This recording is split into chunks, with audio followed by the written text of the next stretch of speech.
Assalamualaikum warahmatullahi wabarakatuh. Minggu lalu kita sudah belajar tentang kelainan dan gangguan pada tulang manusia. Nah, hari ini kita akan belajar tentang kelainan, gangguan, dan penyakit otot manusia.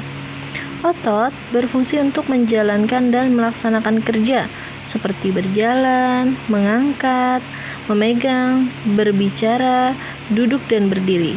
Bahkan, makan juga menggunakan otot. Contoh kelainannya yang pertama adalah hipertrofi. Hipertrofi adalah kelainan otot yang membesar dan menjadi lebih kuat karena sel-sel otot diberikan kegiatan atau aktivitas yang terus-menerus secara berlebihan. Contohnya pada gambar di sampingnya. Jadi, otot yang membesar seperti gambar ini termasuk kelainan otot. Ya, karena bekerja secara berlebihan atau aktivitas secara terus-menerus yang mengakibatkan ototnya membesar. Yang kedua adalah sakit pinggang. Sakit pinggang sering terjadi karena otot-otot dan ligamen di sekitar pinggang meregang. Nah, peregangan ini biasanya karena mengangkat beban yang terlalu berat, kehamilan, ataupun obesitas atau kelebihan berat badan. Yang ketiga adalah atrofi. Atrofi adalah kelainan otot yang terjadi karena akibat penurunan fungsi otot. Karena ototnya mengecil, lemah, ataupun kehilangan kemampuan untuk berkontraksi. Misalnya, sakit yang membuat seseorang harus beristirahat di tempat tidur dalam waktu yang lama.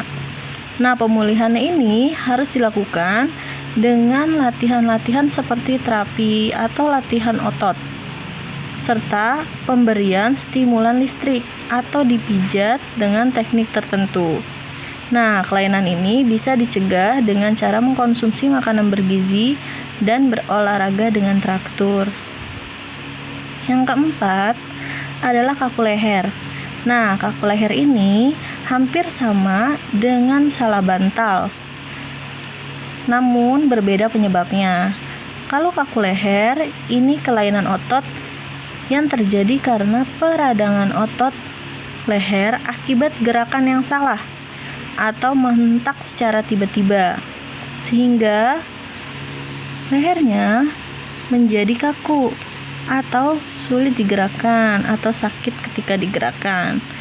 Nah, biasanya kaku leher juga bisa disebabkan karena stres yang berat, sehingga otot di lehernya mengalami kejang. Dan tegang tersebut akan hilang kalau rasa stresnya itu sudah hilang. Yang kelima, keseleo. Keseleo sudah pernah Bunda jelasin sebelumnya ya. Keseleo. Yang keenam adalah distrofi. Distrofi adalah penyakit kronis pada otot yang terjadi sejak anak-anak. Jadi, dari sejak lahir, anak tersebut sudah menderita penyakit distrofi atau penyakit bawaan genetis dari sejak ia lahir. Yang ketujuh adalah tetanus. Tetanus biasanya disebabkan karena infeksi bakteri. Nah, ini gambarnya. Contohnya adalah ketika kita salah melangkah, menginjak paku, dan pakunya tersebut menempel di kaki kita dan tidak segera diobati, atau pengobatan dengan cara yang salah, sehingga menyebabkan tetanus karena adanya infeksi dari paku tersebut. Yang kedelapan adalah fibriosis. Fibriosis adalah pembentukan jaringan ikat fibrosa. Sel-sel otot skeleton ataupun otot jantung yang mati karena suatu sebab akan digantikan oleh jaringan ikat. Yang kesembilan adalah kram otot. Kram otot merupakan kelainan yang terjadi karena kontraksi otot yang terus-menerus atau bekerja terlalu berat sehingga otot kejang dan terasa sakit. Nah, selain itu, kram juga sering terjadi karena cuacanya dingin. Nah, yang ke-10 adalah hernia abdominal, yaitu Kelainan yang terjadi karena sobeknya dinding otot perut, sehingga usus turun ke bawah dan masuk ke dalam rongga perut. Mohon maaf.